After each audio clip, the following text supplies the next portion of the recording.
Hi, I'm Jay. And I'm John. And we're Bucket List Travellers. And today we're taking you on a walking tour of Andorra la Vella. Wow, just look at that amazing view.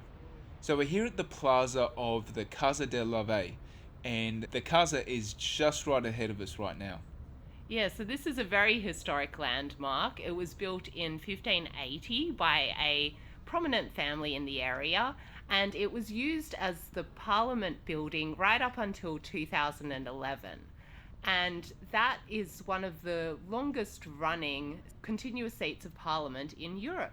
Yeah, so it was privately owned up until 1702, and then that's when it became the Parliament. The Casa de la Vella is featured on the Andorran €1 coin. So Andorra la Vella is the capital city of the small country of Andorra. It's really quite an interesting country. It is a small country with 85,000 people, and it is nestled in the Pyrenees, just between France and Spain. It's a beautiful country. It's really magical. Just coming into it by bus, I was just blown away by the scenery, and it's a really charming little city that we've got here. Lots of old buildings. We're in the old town at the moment, and you can see a lot of restaurants around and a lot of nice little plazas, a lot of statues. So public art seems to be quite a prominent feature of the country. And you could just see a car there. So in these small alleyways, cars can still drive down. So that's quite interesting, and you just got to be careful. Yeah, well, I think that's a feature of Europe in general, is that you've got all these little alleyways and you've got to kind of weave in between the pedestrians. This beautiful church is Iglesia de Sant Esteve, and it was built in the 11th to 12th century and has subsequently been restored in the 20th century. It's a Romanesque style church, and one feature I really love is the bell tower, and the bells chime, I think, on the quarter hour. Yeah, it's just mind-boggling to think how old this church is. Yeah, the history of this area is just amazing. The official language spoken in Andorra is Catalan, and you will also find some Spanish speakers as well. There will also be some French speakers. English speakers are less common, however, most accommodation areas and restaurants, there will touristy areas, there will be a little bit of English spoken. We're now coming up to the Plaza del Poble, and at this time of year, which is Christmas, it turns into a Christmas village. Yeah, so that's called the Poble de Nadal Christmas Village, and it runs from the 26th of November up until the 26th of December. And on the 26th of November, they have a big opening ceremony. They have fireworks which launch from 3 different places. The Christmas markets here are really nice. You can purchase so many different things from the local foods. We bought some embotits, I think they're called. Yeah, so like Andorran sausages. Yeah. They're a specialty which is local to Andorra. Yeah, and there was also a cheese stand as well that was quite interesting. And with any sort of Catalonian or Spanish type markets, there will always be churros. Oh yeah, churros and hot chocolate. So delicious. Oh, I love it. It's great at this time of year as well. Yeah, and you have to have hot wine or V Caliente when you're at a European Christmas market. That's so nice. It's full of spices, really nice and warm, and quite a Christmas treat. And they have a lot of events for the kids as well. So a very interesting Catalan Christmas tradition that we stumbled upon involves an uncle and defecation. It's a tradition called Fer Cagar el Tio, which does literally translate to make uncle do a poo. Basically, there is a Christmas log which is decorated with the eyes and a nose and a smiling mouth, and it wears a Catalan cap and a warm blanket to stay warm. Because it does get cold. Yep. And it's fed each day sweets and trinkets and gifts by children. And then on the 24th of December, on Christmas Eve, the children hit it with a walking stick. And then poos out presents. So, yeah, very interesting tradition and nothing like anything we've seen before. We saw some kids posing with the log and taking photos, and seems to be a big thing around here. So Andorra is a principality, meaning that their head of state is a prince, or in this case, two princes. Co-princes, to be exact. So the history is really interesting here. Way back in 1278, the Andorran territory was sandwiched between the lands of Catalonia and Bern, which eventually turned into France. So the two parties agreed to protect this principality and then protect it jointly as co-princes. So on the Catalonia side, the leader at the time was the Bishop of Urgell, and the leader on the French side was the Count of Foix. And over time on the French side, that turned into the King of France and then eventually the President of France. Yeah, so at the moment, Emmanuel Macron, the President of France, is actually a Prince of Andorra. Yes. Yeah, and the other co-prince is still the Bishop of Urgell, who is based in Spain. So the coat of arms of Andorra is actually split up into 4 shields, and the top 2 shields represent the coat of arms of the co-princes, and the bottom 2 represent the areas that the co-princes come from. And this coat of arms can be seen on the flag of Andorra. We're making our way out of the old town now towards the river, which is La Valera, and that's the river that runs all the way through Andorra la Vella. So off to the right here, you can see some statues. They're called the 7 Poets, and they represent the 7 parishes of Andorra. So Andorra is split up into 7 areas known as parishes. These statues are really pretty. They light up at night, which is quite a nice sight to see. So one of the things I find fascinating about Andorra la Vella is that the old town was set on a cliff. We're walking down towards the valley, and so there are 2 different levels of the city. Yes, I guess being up on a cliff would be a bit of a defensive position, and we do have the Pyrenees around, so it's quite a mountainous region. So if you're walking through here, you get a good workout, but it's a very walkable city, which I quite enjoy. Yeah, it is quite a small city, so the size of the city itself is around 5 square miles, and it's got a population of only around 23,000 people. The whole country only has a population of 85,000 people. Yeah, so it is known as one of the 6 microstates of Europe. Off to the left in the distance, you can see a domed silver building, and that's a COVID testing station. Yeah, so I think you can get vaccines there as well as COVID tests. And we're in December 2021 at the moment, so we are seeing quite a few more restrictions in terms of COVID travel and more testing requirements when you're traveling through Europe. Italy has just announced that even if you're traveling within the EU, you still need a COVID test in order to enter the country now. In Andorra, in most areas you will be asked for your COVID vaccination certificate. So we were asked for our vaccination certificate in our hotel, as well as a number of restaurants that we went to. Yeah, and we have a US CDC COVID vaccination certificate. That was fine to be using that. In Europe, there is a digital health pass, but you can't get that unless you're part of the EU or your vaccination was part of the EU. And you will also find that the majority of people, even outdoors, are wearing masks. So when we get to the shopping mall, you'll see basically everyone wearing masks. So that's something to be mindful of. And it goes without saying that masks are compulsory indoors. So we've found that as soon as people enter a restaurant, even if they're going to take off their mask to eat, they'll still put the mask on when they're entering or leaving a building. Yeah. Off to the right there, we've got the bus station. So this will be probably the place that you come if you're using public transport to come in or out of the country. If you use AndBus, like we did when we left Andorra to go to France, they have a door-to-door service when they pick you up. So you just say where your hotel is, and they will be able to pick you up pretty much right outside your hotel. Yeah, so the bus stops around Andorra la Vella are numbered. The major bus stops will be marked as numbers on the tourist maps that you get from the information centres, which is quite handy. Not all of them are marked, so our one wasn't marked for our hotel, if you go and find the bus stop, you'll find the number of the bus stop outside, which is very handy, a nice system to have.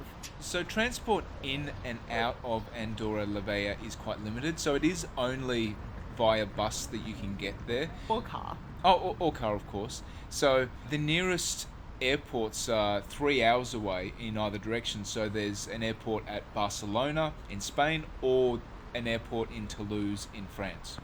Those two cities are easily connected by bus service from Andorra. And we took the buses each way from Barcelona and to Toulouse. So the price from Barcelona to Andorra la Vella that we paid was €17 per person, and then it was a fair bit more expensive going from Andorra to Toulouse. So that was €39 a person. Yeah, but that was a smaller coach and it was very comfortable. And both buses had Wi-Fi, which was very handy. Now we're just walking along the river La Valira.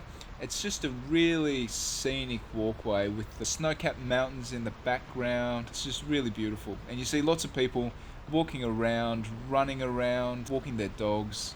It's really nice. Yeah, and I read that Andorra actually at one point had one of the highest life expectancies in the world. So, great thing to see. I'm sure you get pretty fit walking up and down the hills. Oh, definitely. And there are some really nice walks and hikes around this area, both within the town of Andorra la Vella as well as in the countryside surrounding it. If you're a fan of hiking, this is a great place to come. I found it really interesting that even though it was cold, we're in December, late December, it was cold, but it wasn't snowing everywhere. So it was around 5 degrees Celsius when we were there, around 40 degrees Fahrenheit. But when we travelled outside of Andorra la Vella, just on the other side of the mountains, it was just snow everywhere. Yeah, so I guess you're protected by the valley and maybe it's insulated a bit as well. It's really nice climate. I really like this bridge off to the right here. It's quite distinctive, great for photos. And what you'll find coming up in a moment is Andorra has quite a few places set up around the city which are known as magical selfie spots. So they've got a little stand where you can position your phone and get the perfect selfie. So be sure to look out for those. They're marked on maps and on their tourist websites as well. And you can come and get the perfect position for taking your ultimate selfie. There was also a magic selfie spot at the market as well, the Christmas market, so you could film yourself with angel wings. I think they do really well with the public art and making use of the natural scenery. It's really set up nicely for tourists. Yeah. And there are a few different office tourist information centres around the city, which is quite handy. People are quite friendly and quite helpful, which is really good. Yeah, so tourism is their biggest industry in Andorra. So up to 10 million people visit Andorra each year. So that's a massive amount of people. In normal times, I should say. I'm not sure what the COVID numbers are, but 10 million people a year. And I guess its position just between Spain and France is quite handy for getting the fairly local tourists. They've got lots of different restaurants and bars and stuff around with international cuisine, and they've got very, very good shopping, which we'll show you shortly. Now, Andorra is a duty-free zone, so that is another Big attraction. big attraction. So you can come and shop till you drop, go to the shopping mile, and it's really good for winter sports as well. There's a lot of skiing in the broader Andorra area. It's just a lovely area. Oh, and another feature is the thermal waters of the area. So lots of rich mineral content, and one of the biggest spas in southern Europe is in Andorra. So yeah, quite a lot of features for having a relaxing weekend away. Caldea is the name of those thermal spas, and they are one of the biggest in Europe. So we're going to get to there towards the end of this tour. So in terms of other tourist infrastructure in Andorra, there are plenty of accommodation options. So you can see a Novotel off to the left there. So there's plenty of different hotels to suit all sorts of budgets. They do also have Airbnbs there, although not as many from what we could see. Yeah, and the prices were pretty expensive, but I don't know whether that was a function of it being Christmas. Yeah, so we did notice that the hotel prices really spiked up between Christmas Eve and about the 6th of January. Yeah, which makes sense as it's probably peak tourist time. Yeah, and I guess it is a small place, so in the scheme of things, the places can fill up. There are some hotels that have a spa, so you can enjoy the mineral springs right in the comfort of your own hotel. Yeah, and our hotel advertised in the bathrooms that their hot water came from this river and from the thermal pools. We enjoyed a nice bath in our hotel having the mineral waters, which was a nice treat. So we're partway through our walking tour of Andorra now, and if you're new to our channel, we make a lot of videos about our travels throughout the world.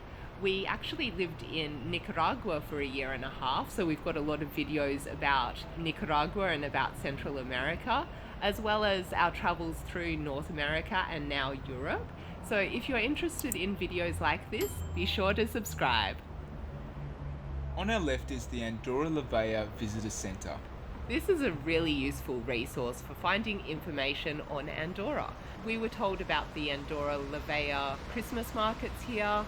We were also told about where to get the best Andorran food, and we found it actually surprisingly hard to find Andorran food in Andorra La Vella, which was quite surprising.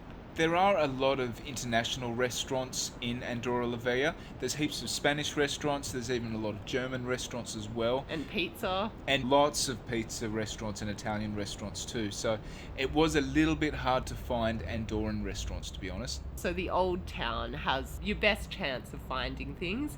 There are a few places around the shopping mile as well. And if you want to find out about the best traditional Andorran food, we'll be putting out a video very shortly, so stay tuned. What I found really surprising about Andorra La Vella is that they have their very own Dali, which is in the center of town and it's there free for everyone to enjoy. So this is the Nobility of Time statue. It was created by Salvador Dali. It is an original and it's a great position, and if you love surrealist art, then I'd come to Andorra just to see that statue. And now we're coming to the shopping mile. So this is where you can do all your shopping. There's supermarkets here, there are high-end stores, mid-range stores, pretty much everything you can ask for.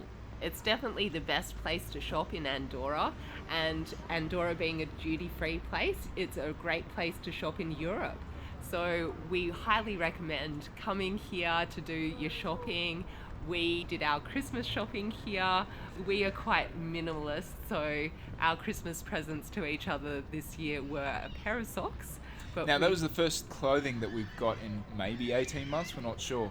We consider ourselves to be minimalist travellers, meaning that we only take carry-on luggage with us. So that's one backpack each. We sometimes have 2 shopping bags which overflow if we get food and that sort of thing.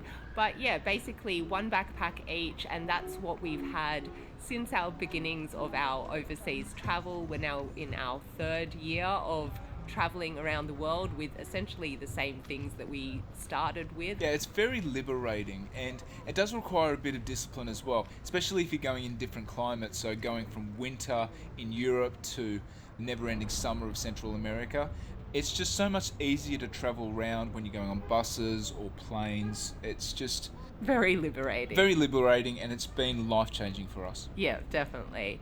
And if you are interested in the sort of things that we pack for our travels, we do have a list of travel essentials on our website, JJ Bucket List Travelers, which is there for you to peruse. And if you are interested in buying any of that, we do have Amazon links so you can purchase it directly from our website.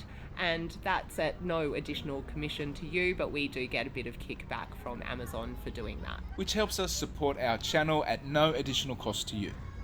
Right now, the shopping mall doesn't look too busy, but it really comes alive at night, and it just looks really pretty as well with all the Christmas lights at this time of year. It's really decorated quite nicely. And that's one thing I love about being in Europe in Christmas. The decorations in every city that we've been to so far have just been spectacular.